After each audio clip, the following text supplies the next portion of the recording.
You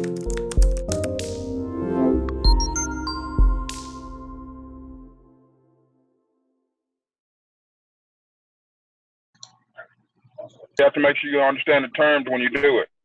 Yeah, Raymond is educating us on that right quick. So with that being said, Brother Raymond, can you explain the similarities in the trust and the will, how they are similar? Let me look at my notes real quick. It's just open topic. If I'm just trying to see how much your brain actually, I don't know. Well, I know I would say the similarities is that you have a trustee and you have a trustee.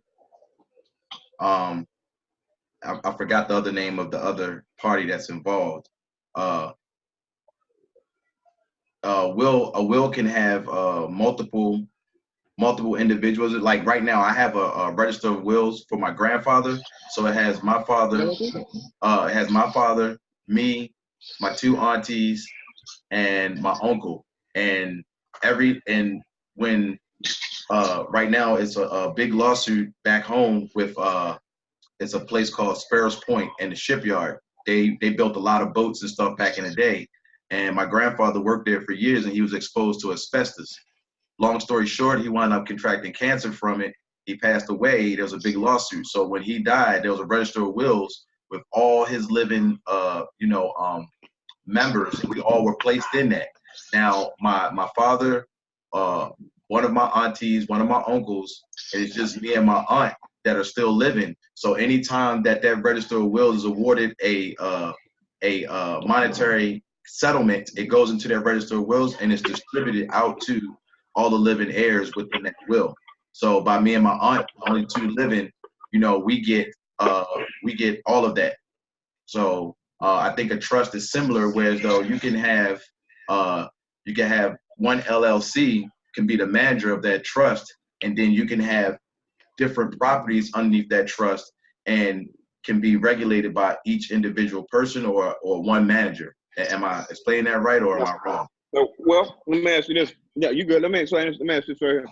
What's the difference between a trust and an Illinois land trust? Okay, Illinois land trust, it specifically speaks about real estate. A regular trust usually talks about like in a probate situation, things of that nature. But the Illinois land trust, that specifically is a law, a policy or law, however you want to say it, that's put in place strictly for real estate, and it's a certain amount of states that are that fall underneath that. I know Illinois is one. It's I want to say it's like 8 states, if I'm not mistaken. No, it's 10. It's 10 states that fall underneath that Illinois land trust. Let me ask you this then. Okay, what is the main key factor? Well, let me ask you this. In a regular trust, not an Illinois land trust, can the beneficiary influence the trustee in any way? Can the beneficiary? I would have to say yes. Let me give you a case scenario. Say your aunt decides to leave you her house in the next 20 years, right? Okay. So the lawyer has this piece of paper from the grantor, your aunt. It says, my nephew Raymond is to get 30 acres in 20 years. And within the 20 years, I want you to rent out my acres to farmers and use that money to buy more property. And whatever is accumulated in 20 years, you turn it over to Raymond and his kids. Now, your aunt tells you, I'm giving you my property in 20 years. I set up a trust for you. Do you think you can call that lawyer and say, hey, man, go on and cash me out right now, fuck 20 years? Do you think you can do that? No.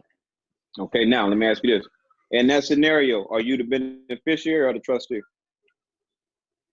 I'm the beneficiary. No. Good. No, you're right. No, you're right. You're the beneficiary. The lawyer is the trustee, right? The lawyer is in charge of collecting rent and investing in more properties. That's his job as a trustee, right? Okay. Now, can you call that lawyer and say, hey, man, let me go on and cash out right now? I know my auntie said 20 years. Let me get it right now. No, because the trustee is responsible for whatever laws or policies that were put in place for that trust. The So the beneficiary answer to that is first question is no, you can't. So the first question, you can't influence it now. So that means that the difference is in a regular trust, there cannot be no correlation with the beneficiary and the trustee. Now you see how it makes sense, right? So this is about understanding the spirit of the trust. That's what I'm trying to get. Once we understand the spirit of the trust, can't nobody tell us shit. So you understand the spirit of the trust. Now, the Illinois trust is this. You can go in as the grantor, right? As your aunt, you can go in and play your aunt. You can buy X amount of properties and set your LLC up as the trustee. And then you can make yourself the beneficiary. got it. Now you see the difference. Right. An Illinois trust was set up by politicians in Illinois to buy property. They didn't want nobody to know who was buying it. So they set up the trustee and they made themselves the beneficiary. Walt Disney bought property in Disneyland, they got fucked. So when he came to Florida, he said, I'm not doing that no more. We're going to set up trust on these properties. And he set up trust, I believe, too low. Why too low? And some other, but he was making fun of him. He was fucking with him. He set up all kind of trust. They didn't know who the beneficiary. He was the beneficiary, but didn't nobody know it. And he bought a whole bunch of property, but they was going to run it up on him. Right. And it which makes sense for, you know, for real estate by setting the trust, because if you have your LLC as the trust, and then you have, you know, all these sub-2 properties as, you know, beneficiaries, they can't see that, because the only thing they can see is, you know what I'm saying, what it is. They don't know, you know, what all the rest of it is. So how they going to trigger the due on sale clause?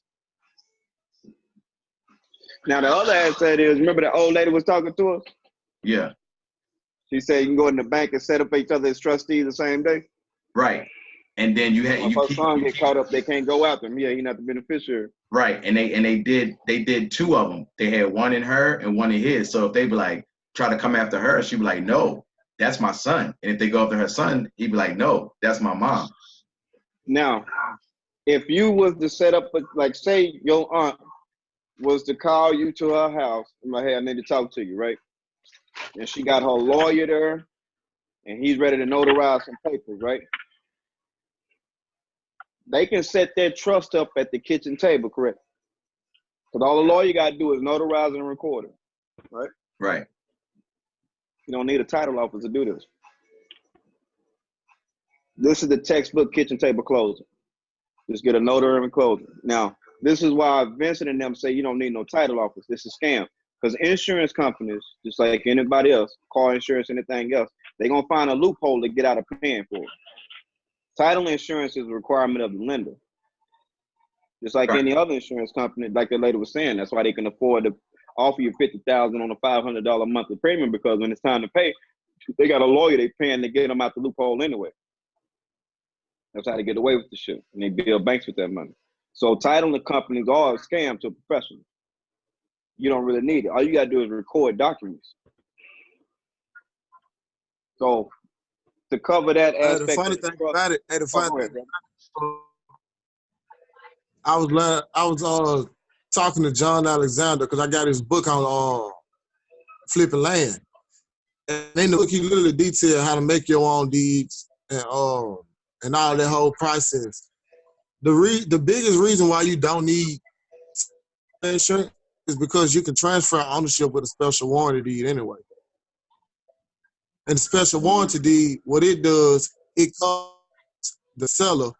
It basically says, I am conveying this ownership to you, but I cannot warrant, I cannot give you a warranty on anything but the time that I have took possession, only the time that I've taken possession of this land.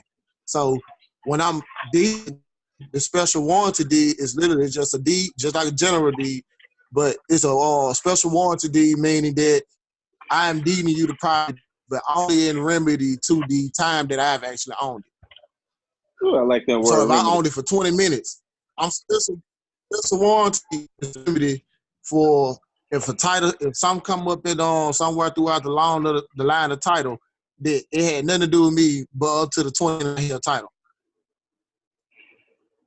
Now, but if the general deed, it's warranting the entire life of the parcel. Say, Raymond, if you could set up a time for Brother Courtney to teach us on that, that'd be great, because I really want to learn how to record these deeds, because I be getting a lot of deals that be coming through, and I just need to go on and record them instead of waiting on people to go with all this other bullshit. So we can get a full, clear understanding on that and record them, because I understand the notary part. When you notary, your notary can go record your property, your contracts for you. But that's going to be something we could touch on. But Raymond, let me ask you one more question before we get off topic. Let's say that your auntie, she got, I hate to keep using auntie. I hope your auntie is just fine. Let's say that you have an aunt that has 30 properties spread out across the country. Now, what she want to do is set up the trust in a state that has land trust laws, like Illinois. Do you think she can set up a land trust in Illinois to control all the properties, even in states that don't have land trust laws? No, from what I read, like if out of the 10 trust states, you know, it all works hand in hand. So if you got it in Illinois and one of the other 9 trust states is in there, you're good to go. You're good to go. Nope. You can actually set up your control property in other states that are not regulated by land trust laws, and that property will fall underneath those laws. So even if that state the thing about it, you still can do it. Huh? Yeah, they say that you can't. They say that you can't, but there is no such thing as a. Yeah, I got it in the book. That's what I'm saying. But they say that you can't, but there is no state that doesn't honor trust. I asked Bill Watts. No, not a regular trust, a land trust. I asked Bill Watts, and he said, "Yeah, you can do it." I had to verify. I talked to Bill about it. Now, Bill deal with that shit for years. I don't know. We'll have to test it. That's why I like coming together like this, because we might learn something that they ain't learned yet. But my research and my study and my verification is you can set up a land trust. Let's say California is not a land trust state. You can set up a trust in Illinois to control property in California, and it falls underneath those land trust laws. Now, we can verify this. I think that should be a good topic. I think if somebody posted on their timeline and tagged Vincent and Bill, I bet they'll be, yeah, you can do it. Ask Will. Yeah. You can. I think you can, because the trust agreement is a personal, a private document. There you go. You don't have to show anybody your trust agreement. Nope, it's like a will, baby. Yeah, you don't have to show it to anybody. If the judge subpoena your trust agreement, it's on the certain pages in the trust agreement you have to show them. You don't have to show them ownership. You just have to show them the creation of the document and that the property was notarized and recorded. Yeah, go ahead. Who is that, Jenna? Is that Jenna? Yeah, that's her. Oh, that's Earl too. That's Earl talking. All right, yeah.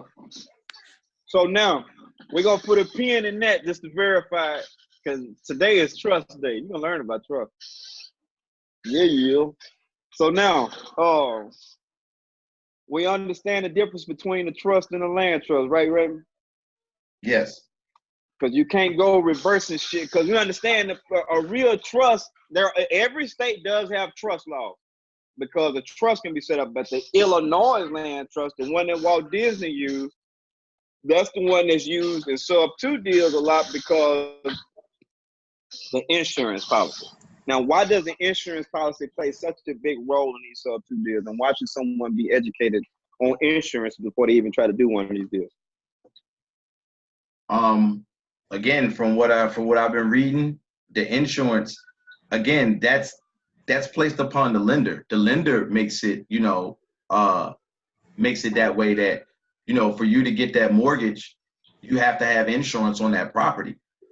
So that's where that comes into it with the sub-2 deal. It's really just a way for the lender. It's really just a way to stop the lender for having an excuse to call the loan due. They're not necessarily gonna call the loan due anyway, but they just want a reason. You just want to cover up all the tracks so they won't say that okay, this asset is being held out there without the liability being protected. So once you do that, I mean, a lot of people, I think it's such a big point though, because a lot of people are structuring it or thinking that they can just keep the homeowner insurance in place when their homeowner insurance is no longer credible, because it's not the homeowner living in the property anyway. It's no longer an owner-occupied policy. So you have to go ahead and get. Now now let's talk about the spirit. Let's talk about the spirit of it. All right, you feel me, Raymond? You ready to go down through that with me? Let's go get it.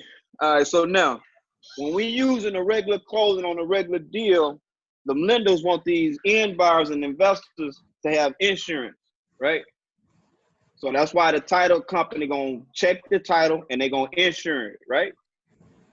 Y'all follow me so far? That's how money works.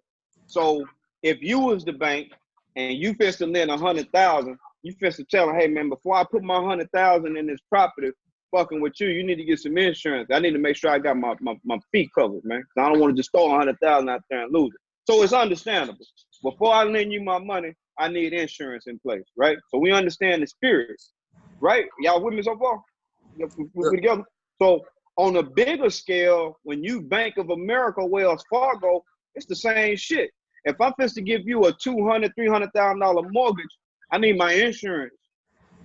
And you need to meet the qualifications of the insurance company, and so does this house, et cetera, et cetera. Everything needs to be on point. So have that title office, verify everything is right, put insurance on the Bank of America, will give you that check, right? That's the same scenario, whether it's a title office on a small scale or you're a hard money lender or the bank, that insurance is a key factor in lending money.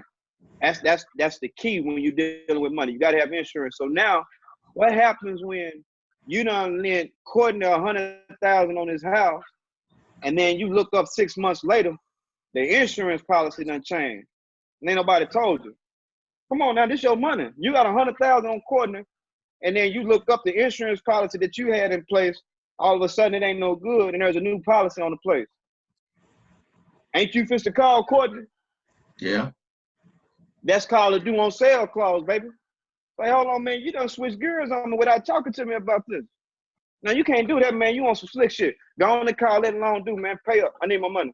It ain't who pays for the insurance? Huh? Who pays the insurance?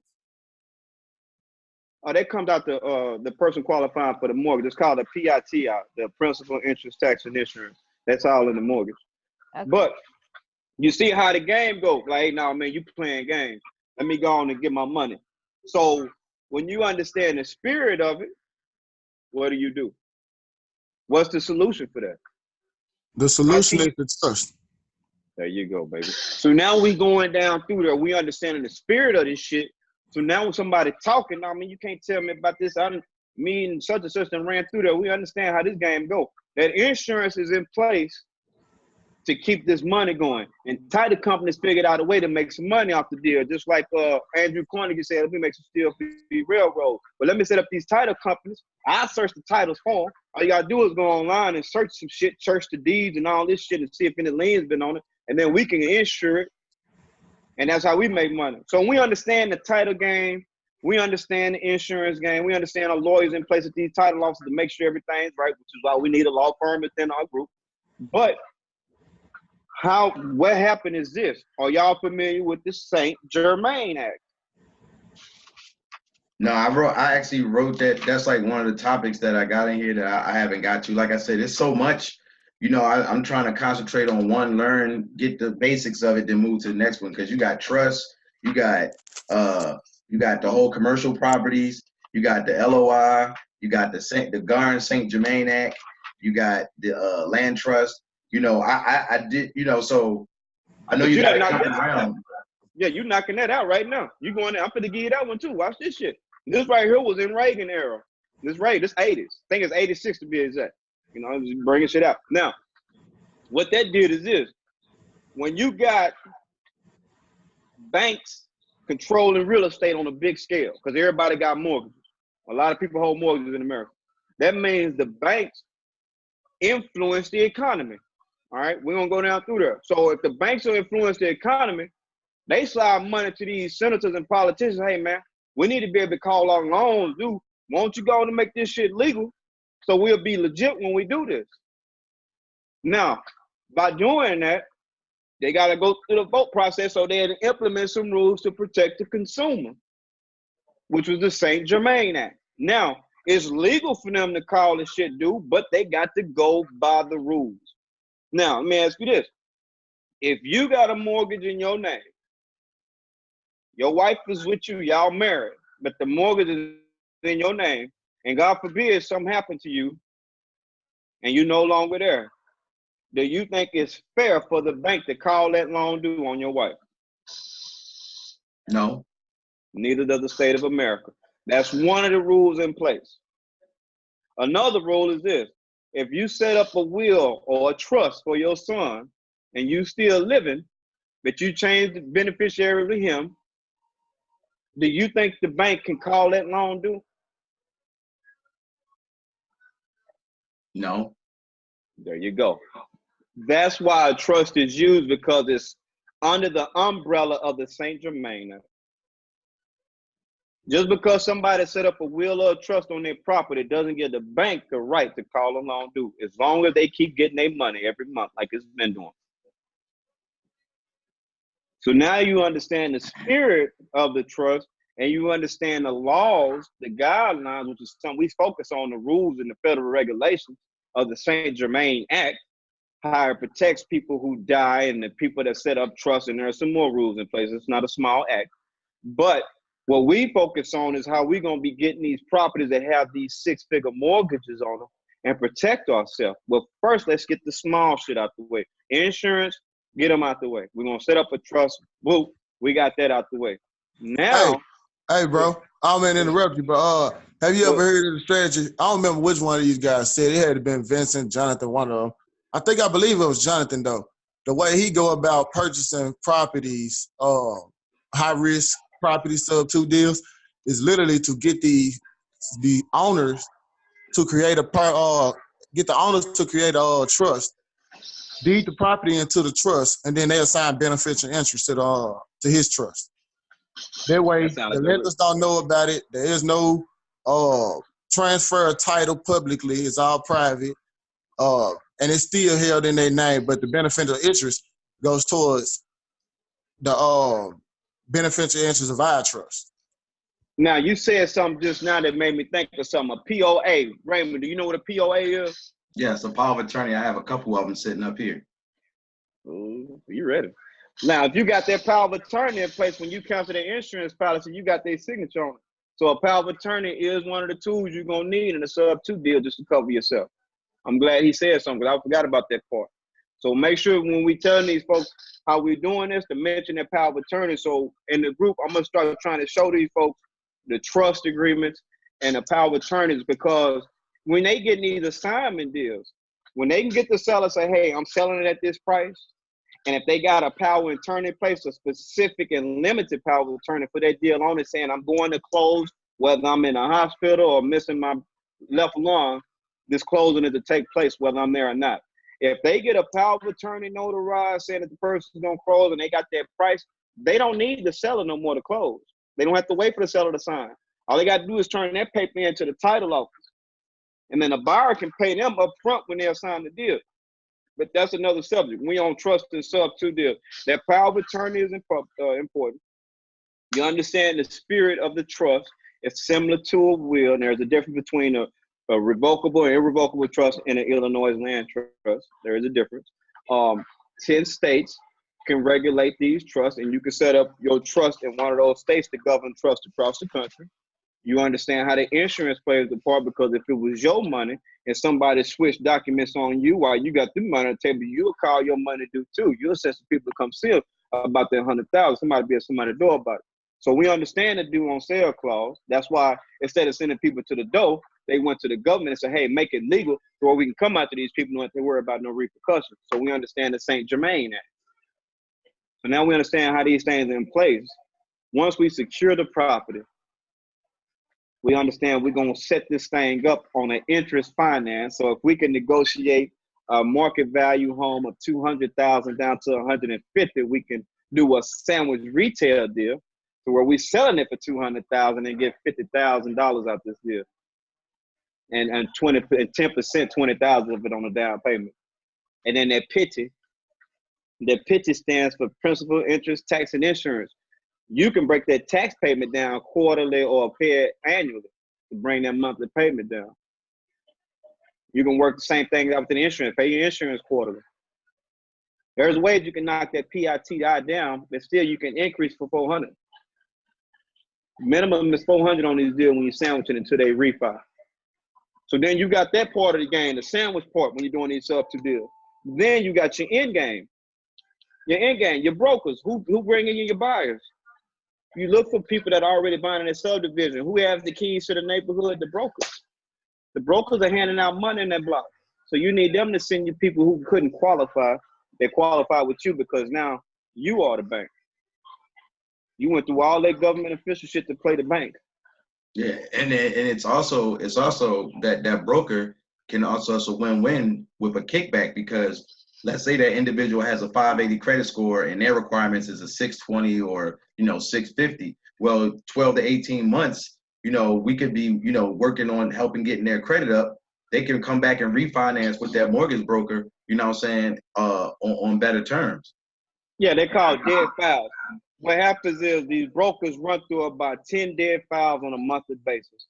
And they're in the business to make money. So they're not keeping these people. They're throwing them away.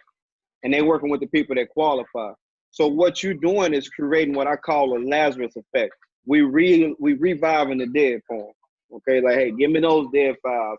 I'm going to put them in my home buyers program, which is something that we had to touch on next, because when you're doing these deals and they keep from brokering without a license, you want your buyer to be set up as a partner.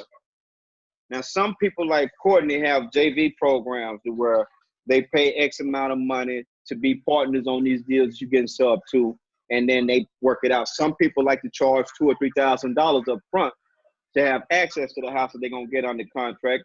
Or you can set it up to where the person is sending you their criteria, and then you go out and find homes working with different brokers in different areas. There are several ways you can sauce this thing up. But the ideal is to set up a JV agreement so you're not broken without a license. Capital commercial investors, I said it earlier. Anybody in that group can JV with me on something. If you see a house we got for sale and you want it because your credit not right, we'll put you in there. We got people that got restaurants, barbershops. If y'all need a building or something, get with one of us. We're investors. We'll go out and find you a place and make you a partner. So therefore, when you get the place, all we do is assign our interest over to you, and we're not broken without a license. So it's all kind of ways to do this, but it's not what you do, it's how you do it. If you go in there doing shit wrong, you're going to be in trouble. So It's very important to know how to do these things.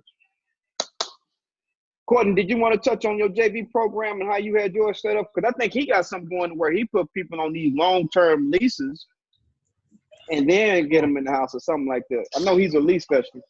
Hey, pretty much what the program is it's one of Jonathan's programs, which I found out it's a long-term program that's been going on for a long time. But a lot of the guys already know about the program. I mean, a lot of the older guys already know about the program. It's what they call the path to home ownership. So it's pretty much a way to walk a tenant from a renter to a renter-own, to a contract for deed, or to a straight on and finance agreement to where they can go ahead and buy a house. Where you'll be working on this same person.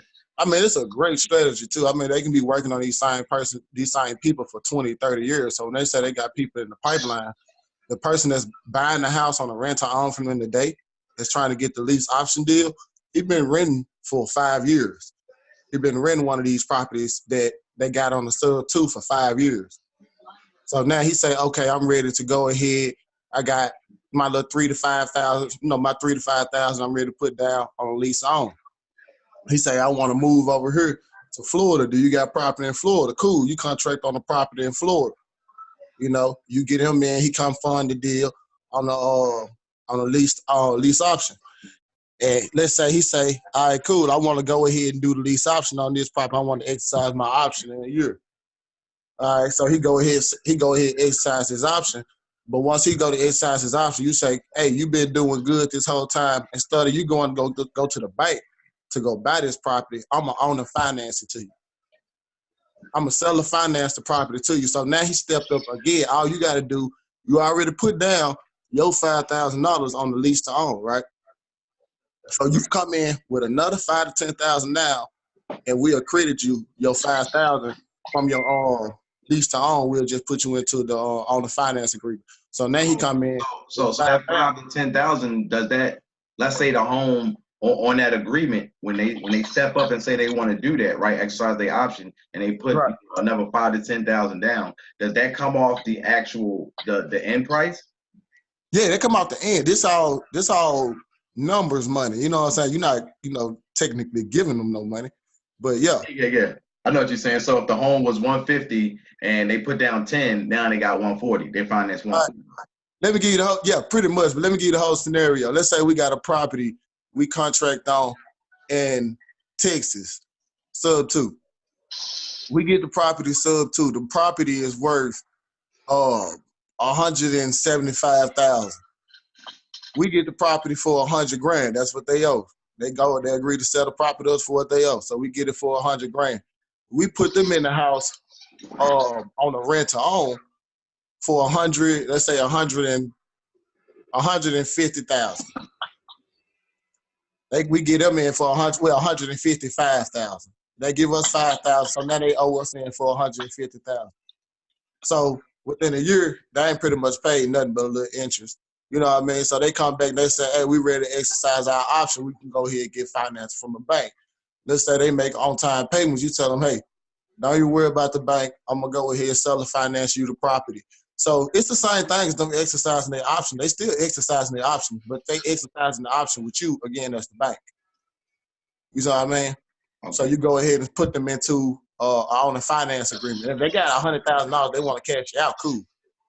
But it work out better for you because you always going to be able to beat the bank as far as pricing and how fast you can move on the agreement. So you pretty much just walking them up the ladder. So when they exercise their option, they're buying into or on a finance agreement. So they put $10,000 more down. Now they're a homeowner now. They pretty much buying this house from you, but you again get to set your own interest rate, how long you want the agreement to last, or how long you want to structure it. Right. But what ended up happening, you walk this person through, let's say they was renting for you for 5 years and they said they was ready to move. They come over here, he did the rent to own with you for 2 years. Now he ready to buy. He come over here and then he buying from you for 20 years. Right.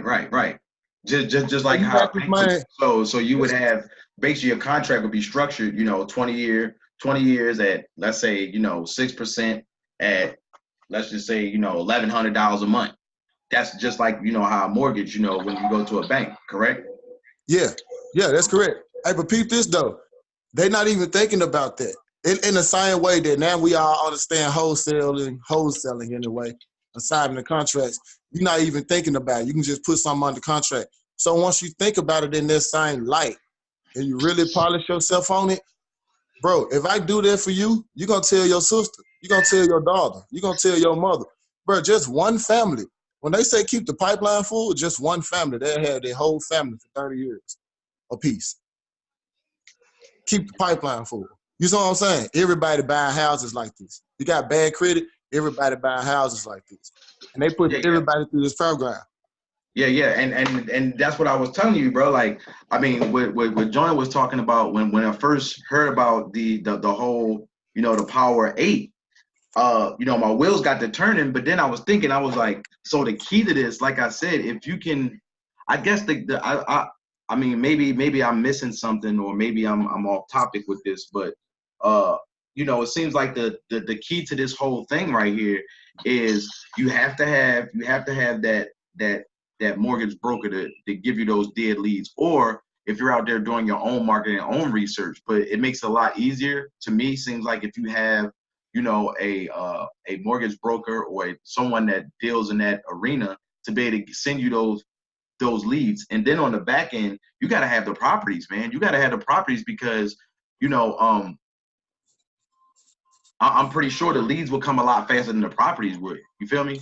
Hey, you would believe so? You would believe so, but in my market right now, bro, if I had 2 to 3 buyers ready to go, the houses wouldn't mean nothing. Well, like I said, bro, if you want, man, we can talk to Dalen, man. You know, like I said, I talked to him. He's out of Missouri. I got his business card because I don't know if you looked in the group. You know what I'm saying? I looked. I said, hold on. I said, this boy in Missouri. And then that first person I thought, I was like, Courtney. I'm like, Courtney is in the St. Louis. If I'm not mistaken, he in the St. Louis area. So I looked again because when I looked at it, it said Omaha, like Nebraska. So I'm like, damn, he in Nebraska. I don't know nobody but Nebraska. But the company is Mutual of Omaha Mortgage. But he's out of Chesterfield, Missouri. I know exactly what it says. It's right outside of St. Louis. Yeah. So, and I'm looking, it's like mortgage banker. I'm like, oh shit, you know what I'm saying? And you know, so I was like, okay, cool. So, like I said, you know, I know we could definitely use him as an asset. You know what I'm saying? Everybody. Hey, what I meant by like the properties that come, that same script I put out there, the way that I was using this script, once I get them to agree to, they say, yeah, I want to go ahead and do a 2-year lease with the right to purchase after the term. After they agree to that, I'm really getting them on the phone to discuss like what's their situation, like what's going on with it. Is the debt too much for you? I know y'all really want to make another mortgage payment. If we can take it sub too, we will. What that does for us, if it's a lease option, it works. You know, it works the same way. But if it's a sub, if we can take ownership of the property, what it does for us is put us in a position to where we can hold on to it. You know what I mean? We can really take our time with it. But with the mortgage brokers, it speeds the process up so we don't have to. You know, so I mean the houses are they pretty much easy to get once you already got the money on the table, because you already got somebody that's already, you know, you're going to talk to the mortgage broker, you ain't going to play. It's like pulling up to a car lot. You're trying to buy a car today. You know, so to the mortgage broker, when we telling them, look, we can buy them a home today. We're gonna get on the phone, we're gonna hustle out and tell these sellers, hey, look, we're trying to get some of our retail buyers in the home today. Can we do a deal today? Once they agree, send them over the contract. We hit up our broker, we get somebody into the property, they find the deal, and we dead ass get paid today. Cool. So, just to change the subject, I don't mean to change the subject like this, but I thought about something. Y'all, we still trying to get our commercial deal down, and we know for a fact that the commercial deal is probably going to come from a rural area, right? Well, I know for a fact where I'm at is a rural area, and that guy that's got that apartment building down the street or whatever, that apartment building we had posted in the group, that might be a chance for us to get our first commercial deal. It's a hood ass area. Jenna, are you still on the phone? It's in Jenna's. Jenna's Yeah, I'm close to, still here. she could tell you about Steubenville. It's really a fucking hole in the wall. That property I was evicting that lady on was in Steubenville. But it'd be a chance to have a commercial deal in our portfolio. Indeed. I'm all for it. I just don't know about it. I know Jenna's boots on ground, so I know you and her are working there heavy. I just don't know enough about it to even, you know. I mean, it's the hood, but everybody needs a place to live, you know. Indeed. So I So feel what like we as long as we have our as long as we're good renter, I mean, as long as we're good landlords and stuff like that, I feel like we can get people to move in there. And I mean, of course, we got to do our background checks and shit like that on the people, but I mean, I'm sure it'll be I feel like it will be a good thing to do. Well, all of us right here got the experience. I know me, Courtney, and Jenna, we done set up many fucking hours negotiating apartment deals. Raymond's ready. So why don't we all sign a piece of paper on this deal right here that we all 4 owners on it, and then we'll get this person on the phone. Down. And let's see if we can get one in the books, man. Because it's not a popular area. A lot Them of kids having fun, man. I'm gonna go join them. Shit. Them kids having fun. I'm ready to go. Shit. I miss them days. Yeah. But I think it's an opportunity, because the thing I was talking about earlier was opportunity cost. This might be an opportunity for us to, you know, walk the walk, because we sure talking good. No doubt, no doubt. I mean, I'm with it, man. You know, I'm down to get my teeth kicked. I'm about to get me a new mouthpiece anyway. So I think it's gonna be easy. I'm gonna look at it as practice. okay, I got a sword like Was that. he I got a sword like that. did we see any type of price or anything like that? Yeah, Did they have a 247. price or anything, or it's negotiable? 200. No, he said 247. But they'll like you, Jenny. You want if you want to, we'll back you up if you want to do the talking, or we can tell you what to say. I mean, you guys probably can tell me what to say. How we would usually do, like how we did when we first called Dawn, because you know I'm a little rusty. It's been a little minute since I've jumped back in the game, but No, you ain't rusty. Trust me, you ain't got no distractions. You got a lot of people beat. You're not rusty. You just think you rusty. You're not rusty. we could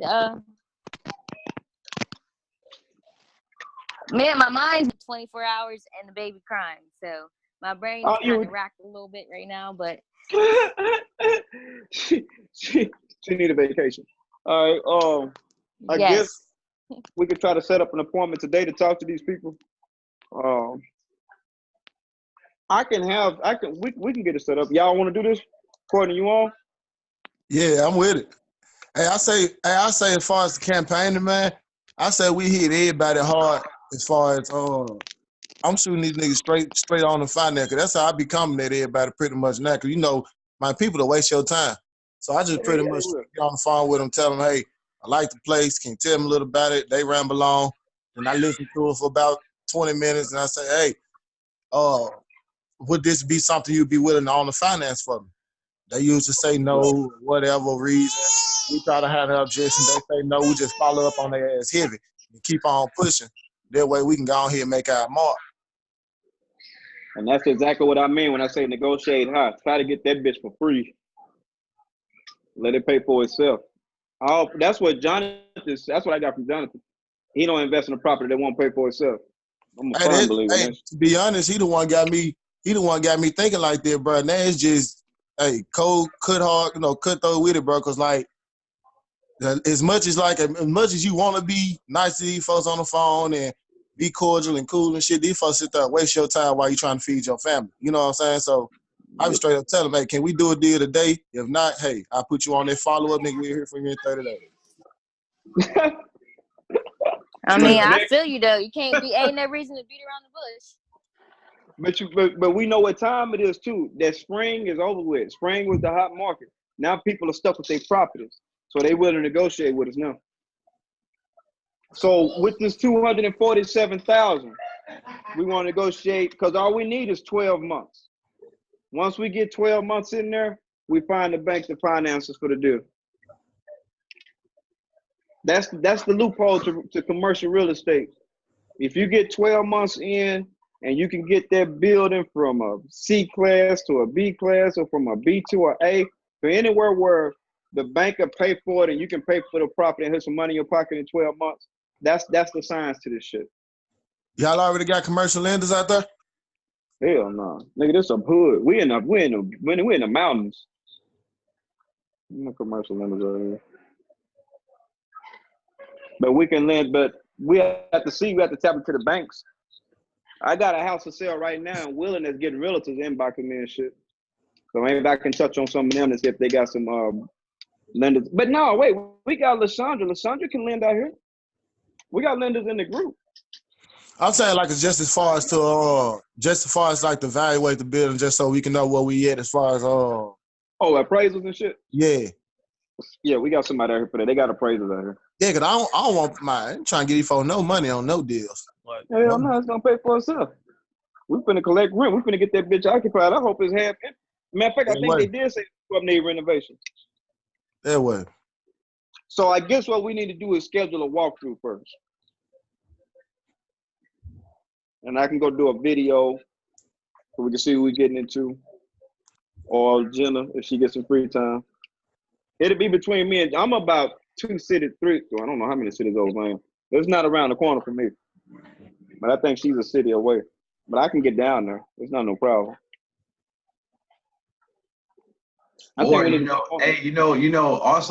I don't know if y'all know about this, but there's a company, man, and you can you can calm that out, bro. You can outsource that. You can outsource that, like for them to go take pictures. Oh yeah, we go look. We go look and shit. Yeah, we go look. So you can have them, you know what I'm saying, go out there and take pictures. I actually researched them, and they're, you know, it's a lot of good reviews on them, and like people use them, man. A lot of real estate investors and insurance people use them. I'm greedy like a bitch. I be trying to make that money. Yeah, I feel you. I feel you. But also, Right. you know, in this business, sometimes you gotta think outside the box. You know what I'm saying? Because time is something that that is the most important. So you know, can't replace the time. We could get it scheduled. We could get it scheduled though, and I could just get my sister to come sit with the kids while I go do it. I'm sure it wouldn't be too long. You know what I mean? Okay. I mean, where your sister? It's my little sister. Where the big sister? My big sister, she lives in Youngstown. She lives in Youngstown. So I said, what's up? Anyway, so yeah, I guess we'll set that up. We'll set that up for a walk. I think it might work for us, fellas. Ladies and gentlemen, it might work for us. Okay. We have commercial in our books, but we start. If that shit do work out, what y'all gonna do with y'all end? I don't know. I ain't even looked at the numbers, man. Cause when they sent that shit looked like some fucking kids play right up. So I'm gonna look at those numbers, man. That shit did not look real to me. So they pulled that shit out there. Yeah, it was in the group. I remember. I'm finna look. I'm finna get it right now. I'm finna look at it. Yeah. Did anybody get the cap rate on that shit yet? No, I didn't even, like I said, I didn't. I thought that was you and Jenna's deal. That's why I just So all hands on like deck. I said, I'm still learning that as well, man. You know, I'm still trying to learn. You know, like I said, it's a lot of information. It's like sticking your mouth over a fire hydrant. You know what I'm saying? Real tough. Don't drown. Right. Oh shit. Hold on. Sometimes. What you say, Jenna? Somebody bird singing like a bird. Yeah. Something out here in the front yard and shit. What'd you say, Jenna? You was about to say something? Yeah, I said sometimes it's best to just walk out on faith. That's what I do most of the Indeed. time. I mean, you know, I did that for 20 plus years in the Army. You know what I'm saying? I'd have been in places I didn't know what the hell was going on.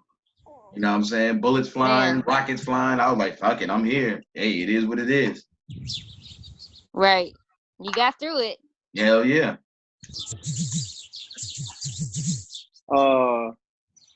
This should be in there on the table. My mama probably tripping on her. All right, I got the pictures right here. It looks like you can share your screen, Jonah, if you wanted to, bro. I'm on the computer. Oh, okay. It looks like the operating expenses for May was $861, and in June it was $859. What, 800? Yeah. That's a month. $861 a month, but then it looked like it was bringing in $1,900 a month. Wait a minute. Hold on.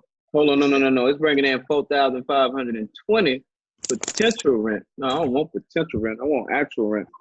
Hold on. They call Plum Street Apartments. All right, here we go. It looks like Hey, it sound good already. $2,400 was rent collected, but the current rent is $45. So it looks like it might be a B class. It has a potential for $4,500 a month, but it's only bringing in $2,400 a month. That's good. What was the repairs? Any repairs, bro? Wait, we got 1, 2, 3, 4. We got 4 occupied, and we got 1, 2, 3 vacant. Wait a minute. Was this in the group, Jonah? Was this in the group, or did they send that to you in an email? No, I'm reading what's in the group chat to say. I'm looking at something right here on 5/15/1990. P.D. Carly Antonio moved in, so this is owner occupied, and they selling it. This might be a retired owner. Oh, we might can work with these people. Hold on, I'm reading between the lines. And If get you look more on the- and get more properties. Right, because they got 407 Lawson Avenue and 1525 and 1527 Plum Street. However, somebody moved in at 5/15/1990, and their name is T.D. Carly Antonio, and we got this from an M.D. Carly Antonio. So a relative is selling this for them. Yeah, I'm looking at it again. So it's bringing in 2,400, and it's potential for 4,520. Yeah, Michael D. Carly Antonio is the one sent us this shit, and it's a T.D. Carly Antonio that's still living there. So now I'm looking at operating expenses is averaging 861 because it's got 859 on the other side. Non-operating expenses, which are taxes and insurance, is 344. So you got operating expenses and non-operating expenses. Your taxes and insurance or your non-operating expenses are 344. But your operating expenses are going to be your repairs, which is $68. Lawn care is 40. I can knock that out. I got my own landscaping. The gas and electricity, and we want to work on that. This 271 and 218, but the water bill, we can go in there and put 1 gallon toilets in and probably install some pouring machine, washer and dryers to balance out some of them bills. So that'll lower the expenses. That's the game. We got to lower the expenses, raise the income, therefore the value of the building goes up. So, all right, let me look at this other shit. We got gross potential. So it's bringing in 2620. Wait, the vacancies are costing 2620. Hold on, the vacancy rate is costing 2620. Yeah, I'm looking at it. I'm actually with your comment. Hold on. The concessions are 520, and the vacancy is 2100. So now, let me look at some more. So with it being 2400 a month, let me get my calculator. I got it pulled up on the screen too, Jonah. All right, let me get the NOI right quick. Wait, net operating income is 695, 697. So 697 times 12, which is 8,364. Be right back. And they asking 247,000 divided by 247, 1, 2, 3. That's a low ass cap rate. They asking too much. I'm looking at a 3.4% cap rate. They tripping. All right. Let me see. They going off where they potentially can bring in. Wait a minute. Let me make sure I got this right.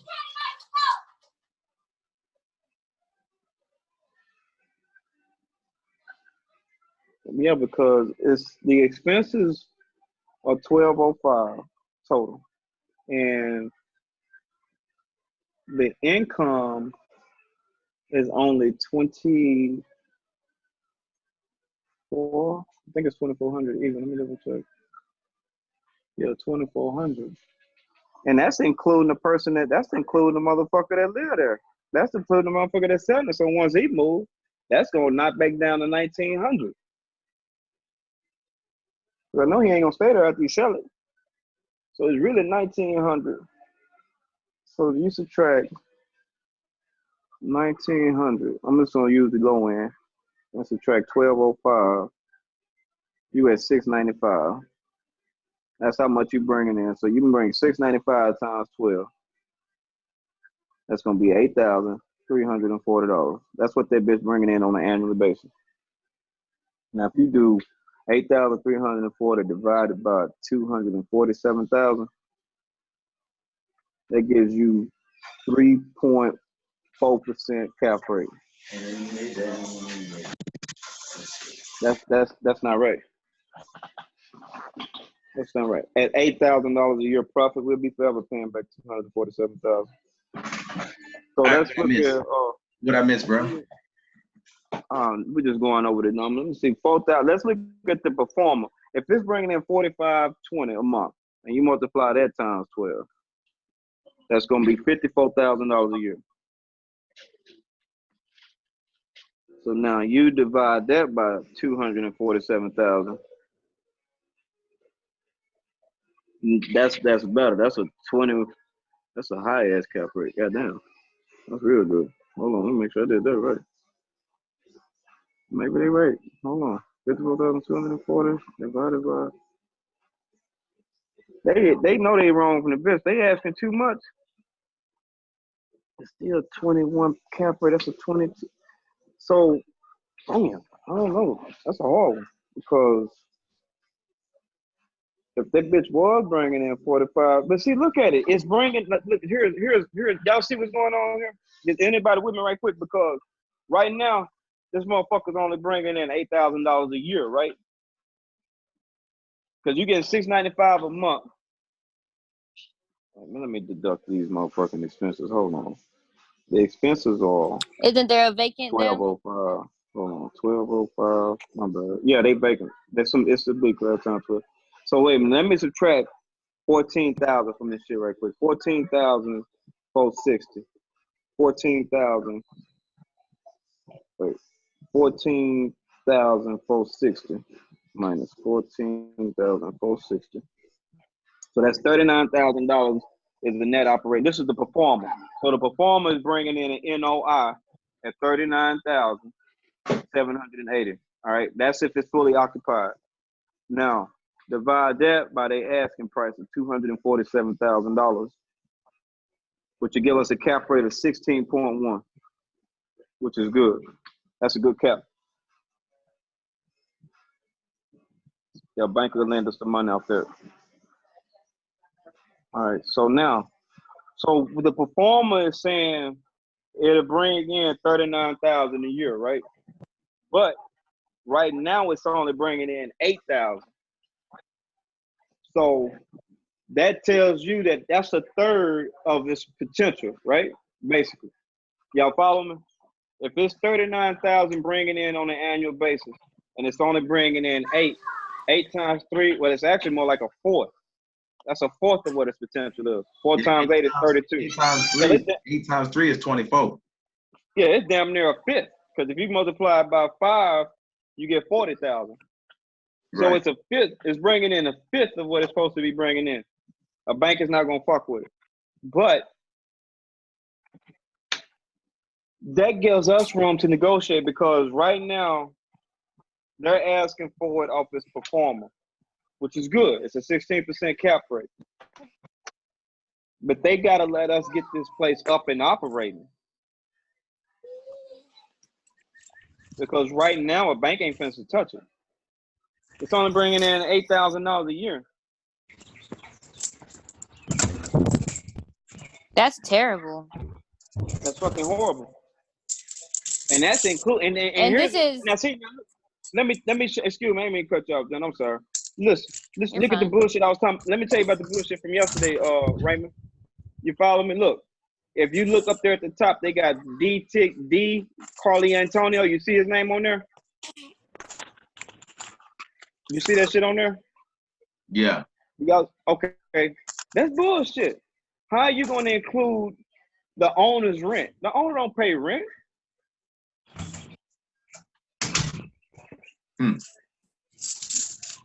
So you count that as a potential, even though you don't have it on the collected side, you got it on the potential side. Anyway, so that means that that's going to be a vacancy. Exactly. I was about to say that. I was about to say that's a vacancy. Yep. Yeah. So this is two different apartment buildings plus a house, right?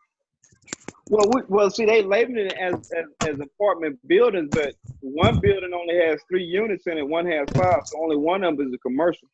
The other one is going to be just a multifamily. Okay.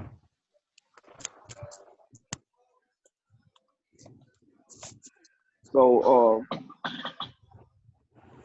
I guess that's where we are. So I guess we'll just schedule a walkthrough. We'll play dumb, we'll walk through, and we'll try to figure out why it's vacant. If there's some plumbing issues going on, it's a reason it's not occupied. It's got to be. You say it's a reason why what? It's almost half vacant. They got 4 vacancies, and it's only 8 units. Yeah, so it's 50% occupancy rate then. It's all fucked up.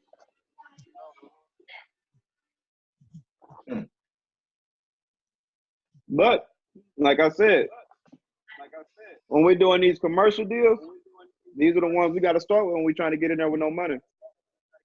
Right. So we'll come in with a solution. So now, we've already identified the property. We understand the property might have some issues because it's half occupied for one. That's a major issue. That's worse than having a plumbing or roof issue. It's not occupied. Now we got to identify why they selling. So if they've been living there since 1990, that's damn near 30 years. They probably haven't updated or anything. Yeah, we would have to do a Yeah, I don't honestly, I don't think they updated anything. That's crazy. That's why it's probably, you know, they 30 years, they haven't updated. Maybe they just want to move to Florida or something. But see, being armed with this, that makes it that much easier to negotiate. The phone was breaking up a little bit. So I was saying, since we know that, we should be negotiating. Honestly.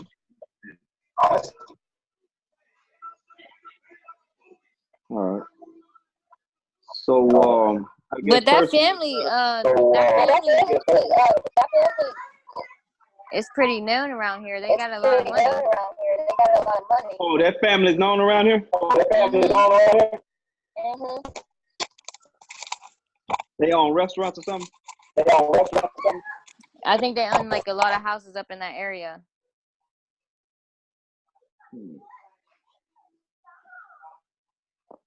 Definitely. Like you said, Jonah, like you said, even like when we was talking with Miss Ruth, when you dig a little deeper, you find out that they got other property that, you know what I'm saying, they might be willing to unload or put rapid, you know what I'm saying? So, I mean, you never know. If you're saying that they own a lot of other properties up there, they might be trying to update, bro.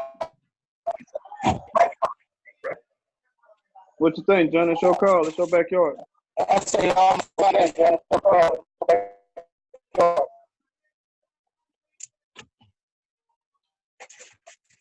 Can you hear me, Jonah? Is she there? Yeah, I can hear you now. It's a little break. It's breaking up a little bit. Yeah, it's been doing that for a minute now.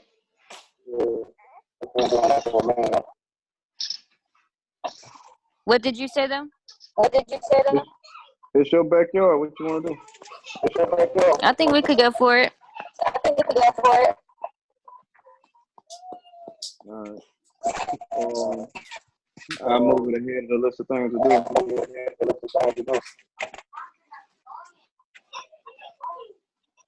Because we'd hate for somebody else to capitalize on this.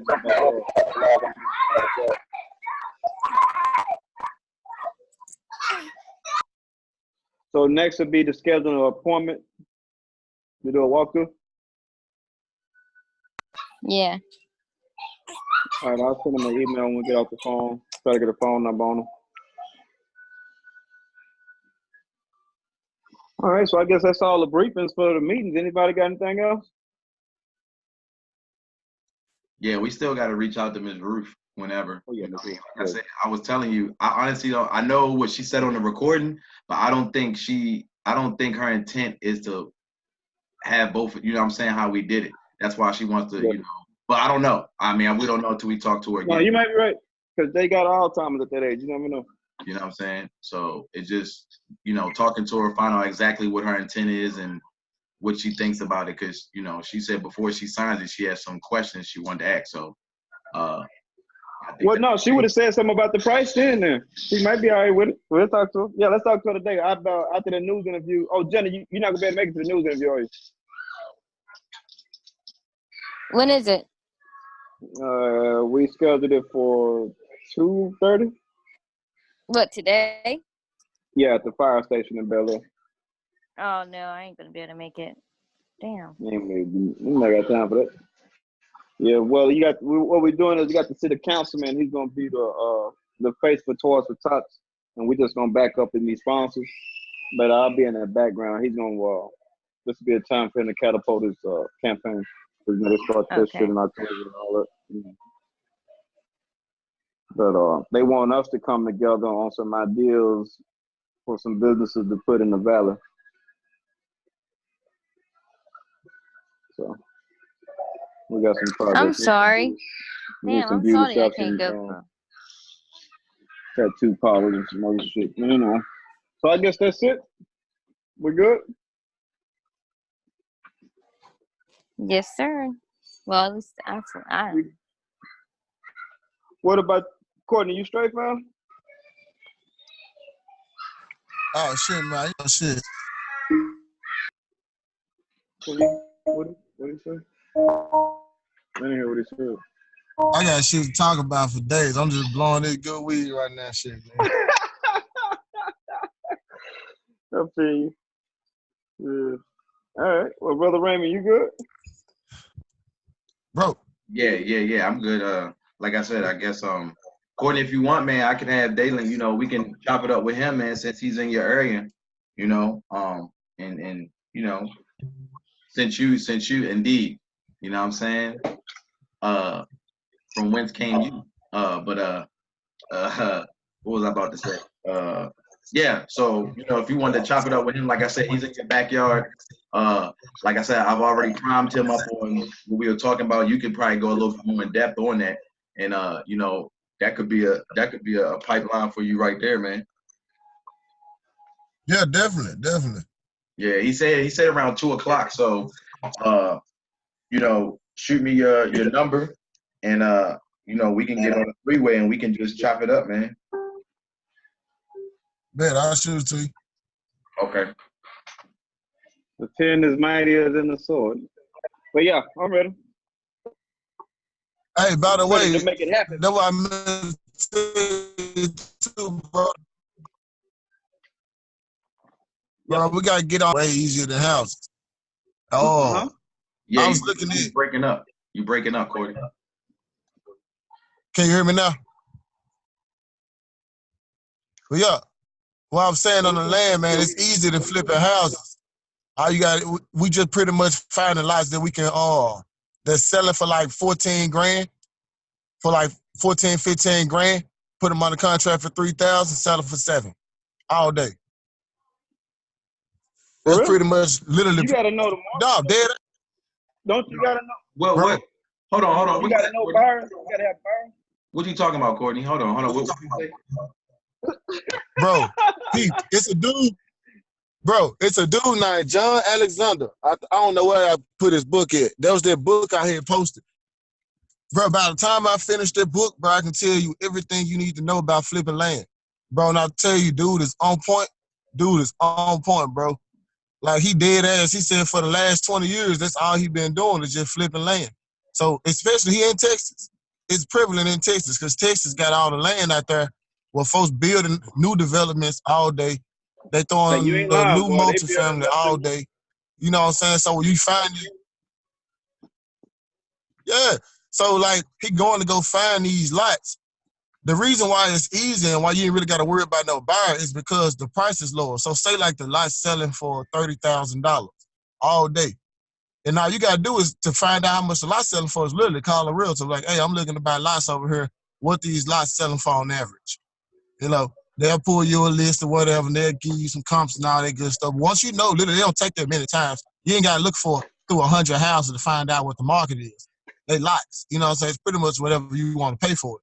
So if they sell it for $30,000, and if you can contract on one and you get one for $7,000, you can flip it for 14, no fucking problem. Because people are always looking for land, but people not marketing land, like they doing houses. Mm-hmm. So any subdivision, I'm actually already doing it now. I got a few subdivisions out here I'm targeting, and a couple in the next city over, because I know they building houses over there. So I'm targeting like subdivisions that been built in the last 10 years. So you got to understand the people that bought these lots meant to build their house there, but they didn't. You know what I'm saying? So you go on Land Glide and you find these lots. And I'm going through and I'm skipping everybody that live in the same city that the lot in. Because, you know, they're going to be a little bit more emotional attached to the lot. But if you got the lot in Columbia, Missouri, and you live in Pennsylvania, I'm finna mail your ass. I'm offering, if the lot's selling for $30,000, I'm offering probably 7. Put that junk out there for like, probably what, 14 grand? They're still 50% off. Mm-hmm. The people that's trying to buy the lot know that. They know that's 50% off. They like, God damn, this cheap. I'm finna buy that motherfucker. So what he doing, so he go get the buyers. Once the buyers start hitting them up, he put it under contract for 7 grand. He make the buyers put down 7 grand, man, earn his money. He take their earnings money and go buy the fucking lot, close on it. They deed it to him, and then he go do the closing with the buyer for his other 7 grand. Mm-hmm. This shit ridiculous. And he did it, bro. Like when I say he doing it, he did that shit 4 times in a week, bro. Dog, dead ass. He did it 4 times in 1 week. Oh, yeah. That shit's stupid, bro. For the same price. He was just like, yeah, I'm gonna make $7,000. So I'm gonna put all these houses, I'm gonna put all these lots on the contract for $7,000. They sell it for 30, but I'm gonna put them all on the contract for 7 and sell them for 14. And he did. He sold every one of them motherfuckers for 14 grand. That trick made 28 in a week. And plan on doing it again. I plan on doing it too now. I know for a fact when I went back to Dodge, He do his own deeds and everything. Like every time I leave, they building something new around that bit. Hey, Pete, in fact, bro, this is the trip part to him, bro. I was talking to him yesterday morning. Because I was finna sign up to his master class, but that jump was, I think it was like a wreck. And I was like, man, I ain't really liquid enough for that right now. And he was like, well, go get the app. And no, he said, go watch my old video on how to find the lots. And you just start from there. And then hit me up when you need help. But guess what the app is, bro? Land Glide. What? Yeah, Land Glide. It's Land Glide. That's what he using, bro. Hey, I gotta get rid of. I gotta get ready for leaving this the house. news interview, fella.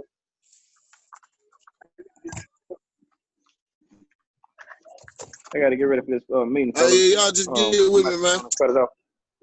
No, I'm y'all keep it going. I'm gonna step out, but it was a pleasure, man. That's I'm gonna set up an appointment for that walkthrough on the apartment too. Hey, somebody who want to put the paper frame? You want to put the agreement together for all 4 on this deal? I'm sorry, what? You want to just put together a Google Doc we can all sign on this deal? And we splitting this 4 ways. I don't know how to go about making it. All right, I'll do it. Don't worry about it. All right, let me get ready to get up out of here. All right, bro. I'll holler at y'all. All right.